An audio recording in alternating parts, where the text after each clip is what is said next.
নমস্কার, এডুকেশন গান বাংলায় আপনাদের সকলকে স্বাগত। আমি আপনাদের সাথে বিশ্বজিৎ পাল। আশা করছি সকলেই ভালো রয়েছেন।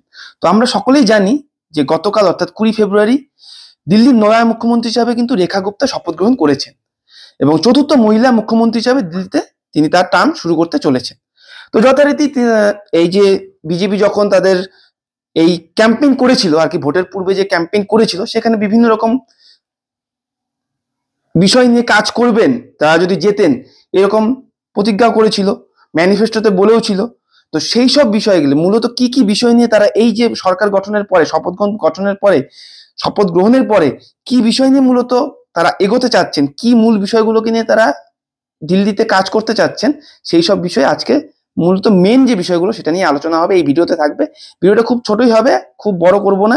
মেন বিষয় কি রয়েছে এবং বিরোধীরা তার বিরুদ্ধে কি বক্তব্য দিচ্ছে, তো সেই বিষয় নিয়ে আজকে এই ভিডিওতে আলোচনা থাকবে। তো অবশ্যই ভিডিওটিকে সম্পূর্ণ দেখবেন এবং যারা চ্যানেলে নতুন রয়েছেন চ্যানেলটিকে সাবস্ক্রাইব করে দিয়ে পাশে দেওয়া বেল আইকনে নোটিফিকেশনে ক্লিক করে দেবেন, যাতে এই টাইপের ভিডিও আগামী দিনে সবার আগে সবার প্রথমে নোটিফিকেশন চলে যায়। এবং অবশ্যই ভালো লাগলে লাইক করবেন এবং আপনাদের বন্ধুদের সাথে শেয়ার করুন, যাতে করে এই টাইপের ভিডিও আপনাদের বন্ধুদেরও অবগত হয় ভিডিও সম্পর্কে। তো দেখুন এখানে কি বলছে, Delhi cabinet decides to implement Ayushman Bharat tables CAG report. তো সর্বপ্রথমে কি বলছে যে আমরা কিন্তু জানি যে কেন্দ্র সরকারের থেকে কিন্তু একটা স্বাস্থ্য বীমা, বলতে পারেন হেলথ ইন্স্যুরেন্সের মতন বলা হয়, সেটাকে বলা হয় আয়ুষ্মান ভারত। তো সেখানে কিন্তু একজন পরিবার 10 লক্ষ টাকা পর্যন্ত পেতে পারে চিকিৎসা খাতে। তো সেটা কিন্তু যারা বিজেপি শাসিত বিজেপি শাসিত যে রাজ্যগুলোতে রয়েছে সেখানে কিন্তু রয়েছে অ্যাক্টিভ। কিন্তু কিছু কিছু যেগুলো রাজ্য রয়েছে যেখানে বিজেপি শাসিত ছিল না এতদিন পর্যন্ত, যেমন আমাদের ওয়েস্ট বেঙ্গলে কিন্তু এই আয়ুষ্মান ভারতের সুবিধা আমাদের জনগণরা পায় না। ঠিক আছে, তো সেরকমই দিল্লিতেও কিন্তু এতদিন পর্যন্ত সেই আয়ুষ্মান ভারতের কোনো সুযোগ সুবিধা তারা পেত না। তো এখন সরকার প্রথমেই কিন্তু এই আয়ুষ্মান ভারতকে চালনা করার কথা ভাবছে, যে প্রথমেই জনগণদের, যারা এই যে অর্থের থেকে, স্বাস্থ্য বিমার থেকে, স্বাস্থ্যের খাতে যে অর্থ বরাদ্দ থাকে, সেই খাত থেকে যে বঞ্চিত হচ্ছিল, সেটা যাতে আগামী সময়ে বঞ্চিত না হয়, যত তাড়াতাড়ি সম্ভব সেটাকে চালু করার কথা কিন্তু তারা ভাবছে। তো মূলত কালকের এই মিটিং এ তারা এটাই বলেছেন যে প্রথমত আয়ুষ্মান ভারতকে তাদের চালু করার লক্ষ্য রয়েছে, আর ক্যাগ রিপোর্টসকে নিয়ে আলোচনা। যেটা ক্যাগ রিপোর্ট বলতে সেখানে অডিটের, রাজ্য সরকার বা কেন্দ্র সরকারের যে অডিট বিষয়ে আলোচনা করার তথ্য, সেটা নিয়ে আলোচনা রয়েছে, সেটা তাদের বিধানসভায় পেশ করবে সেটা নিয়ে। তো সেটা নিয়েও আলোচনা করবে। তো এই মূলত দুটো বিষয় ছিল। এছাড়াও থাকছে কিন্তু যে 2,500 পার মান্থ ওমেনকে দেওয়ার, সেই বিষয় নিয়েও কথা রয়েছে। তো সেখানে একটা বিবাদিত এখন বয়ান এসেছে, সেই নিয়ে বিরোধীরাও বলেছে। তো চলুন আগামী স্লাইডগুলোতে আমরা দেখছি যে কি বলেছে সেই বিষয়গুলোতে নিয়ে। তো দেখুন, বৃহস্পতিবার 20 ফেব্রুয়ারি দিল্লির মুখ্যমন্ত্রী রেখা গুপ্তা তার শপথ গ্রহণ অনুষ্ঠানের পর এক মন্ত্রিসভায় তাদের প্রথম বৈঠকে আয়ুষ্মান ভারত যোজনার বাস্তবায়নের সিদ্ধান্ত নিয়েছেন।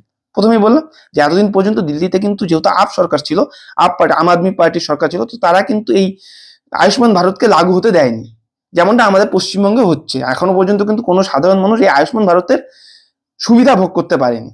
ঠিক আছে, এটাতে কি হয়, মারণ ব্যাধি বা চিকিৎসা খাতে কারো যদি সার্জারি হয়, সেই ক্ষেত্রে কিন্তু এই যে সরকারের তরফ থেকে একটা হিউজ অ্যামাউন্ট আর্থিক সাহায্য পাওয়া যায়। তো এখান থেকে কিন্তু যে দিল্লি সাধারণ লোক কিন্তু বঞ্চিত ছিল এতদিন। তো এটাকে যত তাড়াতাড়ি সম্ভব তারা চালু করতে চাচ্ছে। এবং দিল্লি বিধানসভার 14টি বিচারাধীন কম্পট্রোলার অ্যান্ড অডিটর জেনারেল, যেটাকে বলা হয় ক্যাগ, তো সেটা প্রতিবেদন উপস্থাপনেরও সিদ্ধান্ত নেওয়া হয়েছে। তো ক্যাগে মূলত কি, অডিট, যেটা বললাম আমি, অডিট বলতে সেখানে রাজ্য এবং কেন্দ্র সরকারের আয় এবং ব্যয়ের যে হিসাব, সেটা নিয়েই কিন্তু মূলত এই ক্যাগ কাজ করে।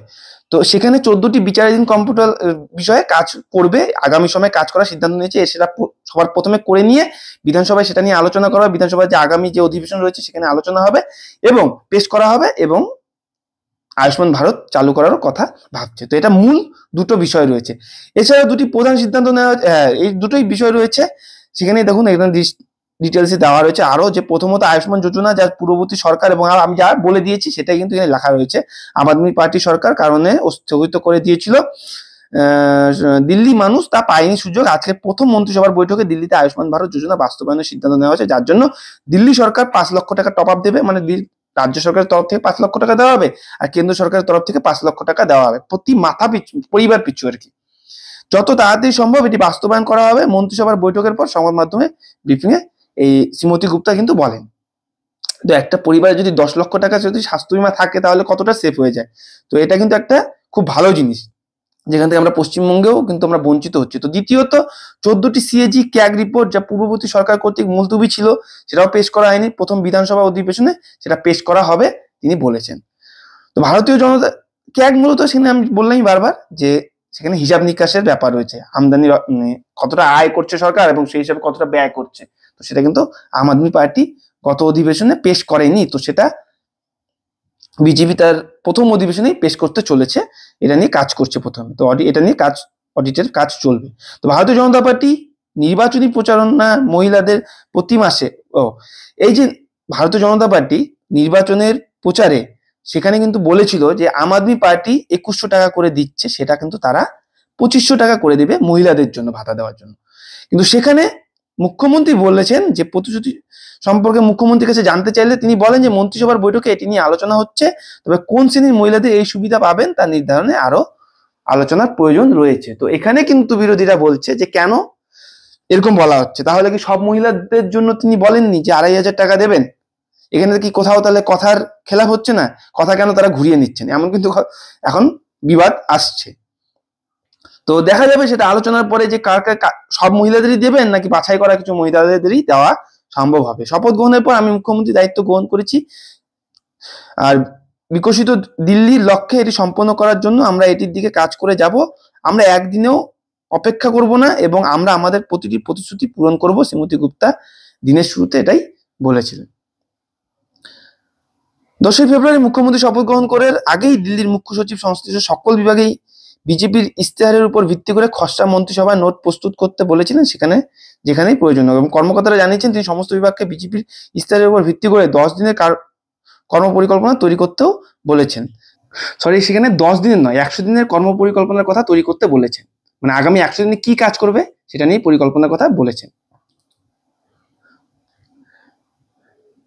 এখানে যদি আমরা আরো দেখি যে আপ গভর্নমেন্ট যে 14টি ক্যাগের যে হিসাব নিকাশ সেটা করেনি জন্য সেই সময় এমএলএর কিছু যারা বিজেপির এমএলএ ছিল তারা কিন্তু হাইকোর্টে সেটা নিয়ে পিটিশন দায়ের করেছিল 2024-এ, এবং সেখান থেকে হাইকোর্ট রায় দিয়েছিল যে স্পিকারকে যে সেটা নিয়ে যেন বিধানসভায় আলোচনা করা হয়, কিন্তু সেটার আলোচনা আজ পর্যন্ত হয়নি।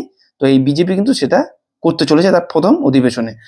আর এখানে বলেছে যে 13ই জানুয়ারি কোর্ট এখানে ক্যাগ নিয়েই বলেছে 13ই জানুয়ারি সেটা হিয়ারিং ছিল, আর সেটা প্রেস করার কথা বলা হয়েছিল, কিন্তু সেটা তাদের এই টানাপোড়েনে দুই সরকার পক্ষ বিরোধী পক্ষে টানাপোড়েনে পরে আর সেটা হয়নি, এটাই বলেছে মিনিস্টার আতিশি।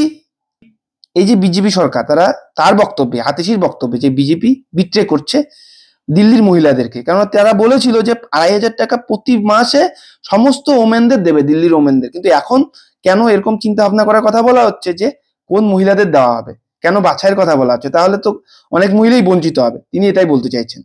আবার in the run up to Delhi election prime minister Narendra Modi had said, তিনি বলেছেন যে প্রাইম মিনিস্টার নরেন্দ্র মোদীও বলেছিল যে এই 2500 টাকা মহিলাদের দেওয়া হবে। মোদী কি গ্যারান্টি বলেও প্রচার করেছিলেন যে মোদীর গ্যারান্টি এটা, তো এখন কোথায় সেই গেল এই গ্যারান্টি?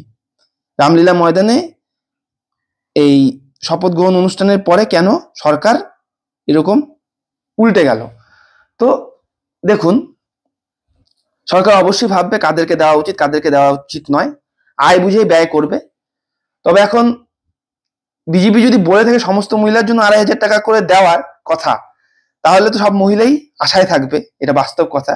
যদি সেখানে বাছাই করে তাহলে কিন্তু এটা পরবর্তীতে আবার একটা এই যে বিরোধী দল এখন বর্তমানে তারা কিন্তু এটারও আবার সুযোগ নেবে। তো দেখা যাক, বিভিন্ন বিষয়ে তো কাজ করার কথা বলেছে, যমুনা নিয়েও কাজ করার কথা বলেছে, সেখানকার রাস্তাঘাটেরও ব্যাপার রয়েছে, মেন দিল্লিতে পলিউশনেরও একটা ফ্যাক্টর রয়েছে। তো সেই সব বিষয় নিয়ে কিন্তু বর্তমান সরকারের দিন যাওয়ার সাথে সাথে তাদের কাজকেও প্রকাশে আনতে হবে, মানে কতটা কাজ তারা করছে সেটা কিন্তু দেখাতে হবে। মূলত মেন কাজ করতে হবে উন্নয়নের, না হলে কিন্তু তারাও কিন্তু এই আপের মতন যেমন এসেছিল আবার চলে যাবে। কেননা সেখানকার লোক চেঞ্জ করে দেবে, কারণ তাদের মূলত কাজের দরকার। আপ যে আশা দেখিয়েছিল তারা করতে পারেনি, তার জন্য কিন্তু বিজেপিকে নিয়ে এসেছে, এবং ডাবল ইঞ্জিন সরকার ভালো কাজ করবে সেই আশাতেই কিন্তু নিয়ে এসেছে। তো অবশ্যই দেখা যাক 2,500 টাকার ফ্যাক্টর, 2,500 টাকা কে পাবে, কতটা পাবে, তো অবশ্যই পরবর্তীতে জানা যাবে। জানালেও অবশ্যই একটা ভিডিও নিয়ে আসবো। তো এই ছিল আজকের ভিডিও। যদি আপনাদের কাছে ইনফরমেটিভ মনে হয় অবশ্যই ভিডিওটিকে লাইক করে দেবেন, বন্ধুদের সাথে শেয়ার করতে ভুলবেন না, এবং চ্যানেলটিকে সাবস্ক্রাইব করে দিয়ে পাশে থাকা বেল আইকনে অল নোটিফিকেশনে ক্লিক করুন। আর আপনাদের যদি কিছু বক্তব্য থাকে অবশ্যই কমেন্ট সেকশনে কমেন্ট করবেন। তাতে করে কি হবে, আপনাদের এই ছোট ছোট পদক্ষেপগুলোর নিলে পরে আমাদের ভিডিও আরো বেশি বেশি লোকের কাছেও পৌঁছবে, আর আমাদের আরো ভালো ভালো ভিডিও তৈরি করতে উৎসাহ যোগাবে। তো চলুন, আগামী ভিডিওতে আবার দেখা হচ্ছে। সবাই সুস্থ থাকবেন, ভালো থাকবেন। জয় হিন্দ, জয় ভারত।